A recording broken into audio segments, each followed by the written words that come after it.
Okay, now I just finished the other video, and now we're going to try to continue on our quest to see if with hindsight we could have saw indicators that these price spikes were just really a bubble. Nothing about efficient markets, nothing about that, simply a bubble. Can we find any of this data in the analysis? So after the data, let's we could try to graph this, but let's make a the first thing we might do is no. Well, I'm just thinking about whether we should put this in real terms. Well, let's a couple of these. Let's compute real prices. How about the the CPI? Which do you want to? We should make an index of the CPI. I guess. Okay, and why don't we? Just a minute. Well, yeah, I'm gonna make a graph. Then we'll adjust it for the items. So why don't we first just make a graph of two series? We could even make a graph of one series.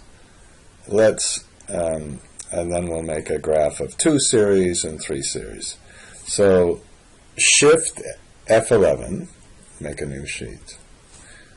Graph of one series. Now, the first thing, let's just get the date from our last one. And I should have remembered how many. Okay, we went too far, but that's okay. Now, when we make just one graph, we're going to make eventually kind of a really flexible. Well, let's do that now. So, if you don't have the developer thing, you go to File. You might be sick of me hearing this. Options, and you go to. Well, that was a waste.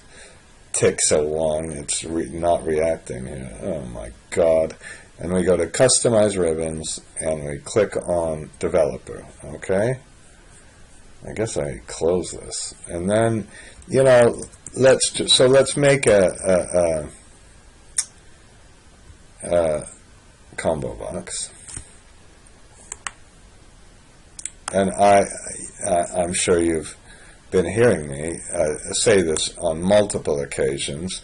When you make a combo box for a graph, let's put the input range. You first go to a different sheet, back to this sheet, and you can't press Shift Control down. That sucks.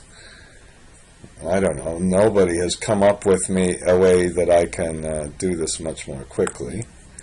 And then we don't always, but generally, well, when we use this, we always do. We'll have some kind of code number. I don't know. Here, okay? We have another thing named code number, but now we can do this. So this could be our start. Okay, so let's start. No, I'm sorry. Why did I say I'm sorry? I'm not really sorry. Start. We put equal index, and this time, we can't just use the whole column. By the way, I did a whole bunch of tests to see if that somehow makes this. The file larger. It doesn't at all. There's absolutely no difference if you click on the whole column or if you just click on a parcel column, okay? And now all we're going to do with this one is just make a different code number, and then we'll have the end date. So we can do this as well, and we put equal index, the same thing, but this time use the second date. So now Shift Control 3, and so let's say we wanted to go to 2018. Too long because it's after today. Now what we can do here is put a range. So we'll put a start and an end. Now for the start, let's put a minimum of either this, press F4 just in case we, F4, and then we press this button, Shift Control 3. And the end is the minimum of either this one, perhaps F4, or today. Okay, I don't think we should go past today. Whoops. Looks like a, okay, Shift Control 3. So is it 24 of April? It looks like it's 24 of April today. Okay. Now we can use our standard, these kind of things. What's interesting to me is these kind of things don't only work in the financial models. We're going to take exactly the same kind of idea of a true false and say, and you always remember in this financial model you always start with the date.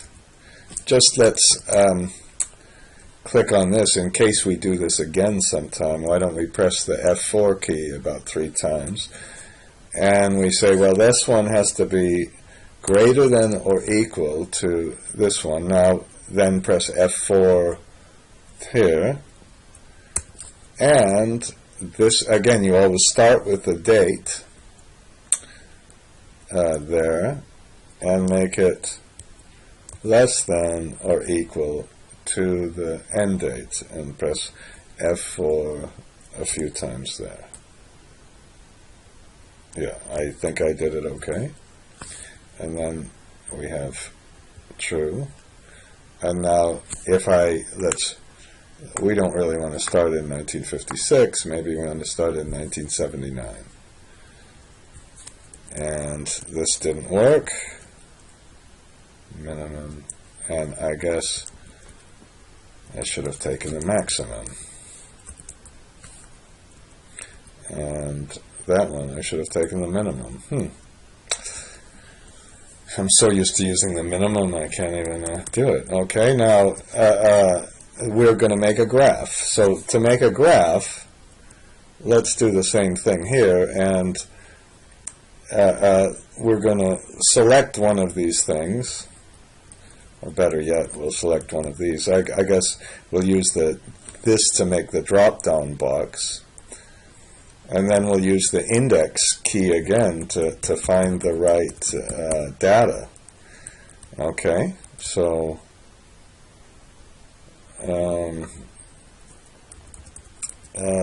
and instead of this, we should have put series start. Well, let's just a minute. We'll fix this in a minute.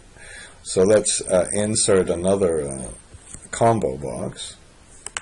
Okay, and this time we don't have to even go back and forth because we'll be going to a different table. Okay. You know, what we could do is just in case we add some more series, we could make it flexible, kind of like oops, I don't need to do that, press enter, and then this time, of course, we need to go back and forth with the famous windshield wiper method, and we press OK, and we pick one of the series. Now, the first thing we could do is get the start date here. Okay, we could put down here start. Okay. Okay. And we want to make it real flexible, so this time we can put index. No need for any indirects anymore. This was the start date.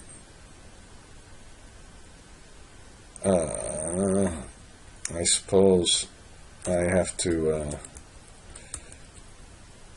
just press F4. I can't do that, and I cannot do that whole long thing. Shift Control 3. Okay, and then we so this time this should have been just maximum of this, that, or this one, I think. Okay, so that's false now, and when we do restart, don't worry about this stuff. You could argue that I could have used this, but we'll see why.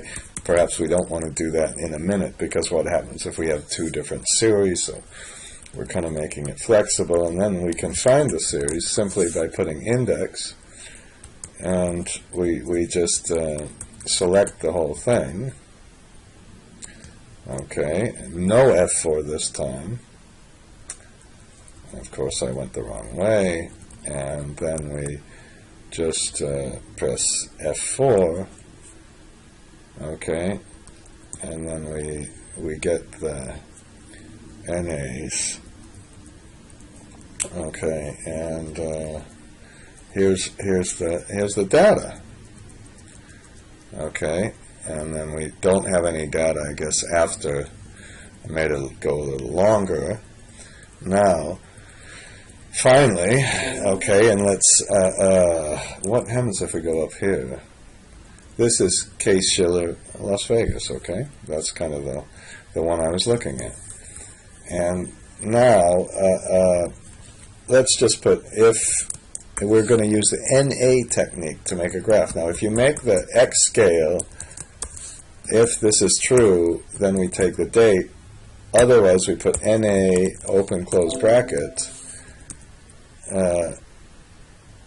Then we get NAs. Okay, and then we put our series here. I know it sounds like I'm being a little repetitive. In fact, maybe I am, so we can move this here, and we can okay, make this. Then we can go down and press, let's just press F11, and this will be our single graph. Okay, now that doesn't look good, but all you have to do is go to Format Axis. How you'd ever know this, I have no idea. And then you go to and click on Date Axis, and then you have the graph. We'll call it single graph. Okay, and now what we're going to do in just a minute is show you multiple graphs. There's one problem with this. It's still in, and it shows this is. I think if we press Shift Control 3 here, don't tell me why that works, but then we get the dates here. And now, if we want to just look at different series, we can copy our thing here, okay, and we can put it here. And now, of course, the next thing I'm going to do, not of course, why would you know of course? I shouldn't mention of course like this. Okay, let's see what happened in Chicago. That wasn't nearly as dramatic in Chicago. In Arizona, it was very dramatic. And then this was the national index or something. And I don't know what all these was. This goes much further back, but this one, clearly we're going to have to adjust for inflation on this one. This does show this must be non-seasonally adjusted or something. And this was 2000 to 2015. So this was kind of a national index. Okay, so and then we can, why don't we just start looking at other ones? This was real estate loans, charge-offs on the real estate loans. That's pretty dramatic. That really shows you in a dramatic fashion what actually happened. Now, first of all, how do I get rid of those stupid things? Okay, I don't know how to get rid of those. Okay, well, that's now let's do one simple thing. Okay, and we're going to go to the graph of the 1 series, and this thing we can also, I kind of like this idea to put a spinner button right here. Okay, and on that spinner button, go to format control. Of course, I don't know, let's say we have up to 100 series. We don't have anything close to that right yet, but so we go to another sheet, back to this sheet. You cannot go to the graph sheet, and then press OK. And now we can we can just do it like this, copy this to the graph. Okay, and we can just look through all of the different series. Okay, and this is debt service as a percent of income, ownership percent, vacant homes. This is kind of interesting how the number of vacant homes increased pretty substantially. That's an interesting one. Charge-off on loans we just saw, charge-off on real estate loans, delinquency rate on loans. That's almost more interesting to me, just how dramatically that started to increase around 2007 and 2008. And I forgot what I put in the delinquency loans again. Housing units completed. This was I was hoping showed something more dramatic. This wasn't, the supply didn't actually go up as much as dramatically as you think. There's number of new homes sold. That might be a good one to compare to the that kept going up. Homes for sale, I don't know, but percent home ownership, that's such a flat thing. Vacancy rate went up. Home inventory is very flat, but home vacancy rate, that went way up. Now that's clearly a quarterly series, you can see. Home vacancy rate here again, I think that's another quarterly series. So if you looked at this one, you should have said, oh my God, this is not good. We have a lot of vacancies, and I think that's a good one to use. Vacant units for sale, same kind of thing, started to go up, and but the occupied housing didn't go up. So we might want to compare occupied housing on one scale to year-round vacant homes, I don't know what, consumer price index, GDP deflator, and that, notice these ones went all the way to the end, okay? How are we doing on the time? 19 minutes. I'm going to stop this, and because let's make the two graphs on a separate video, okay? Uh-oh. Look at this. I'm getting addicted to this silly thing. Okay? And let's stop this.